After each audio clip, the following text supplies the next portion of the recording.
আর ওই বন দেখেন, দেখেন এটা কিন্তু পাহাড়, আর এই দেখেন একটা নিচ সমতুল্য জায়গা পাহাড়ের নিচে দেখেন এটা তো বড় একটা মাঠ, বুঝছেন? পাহাড় অনেক অনেক উঁচু উঁচু জায়গা। এখানে আসছিলাম দেখার জন্য, ঘোরার জন্য। দেখে গেলাম আইসা, অনেকদিন পরে আসলাম, আসি না মাঝে মধ্যে আসা হয়। দেখেন নিচে আবার ধানের জমি, এটা হচ্ছে পাহাড়িদের বাড়ি এটা। তো এটা হচ্ছে নিচে ধান খেতে সমতুল্য জায়গা, অনেক সুন্দর দৃশ্যগুলো, কিন্তু পাহাড় অঞ্চলের জায়গা। তো আমি আসি না, মাঝে মধ্যে আসি এই দৃশ্যগুলো উপভোগ করার জন্য।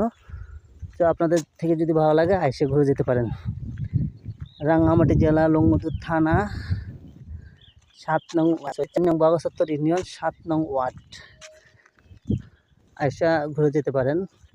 আসা আমার ঠিকানা দেওয়া আছে, সেই যে ঠিকানা বরাবর চলে আসেন, নাম্বার দেওয়া আছে, কল করে আপনাকে দেখেন, আপনাকে মনে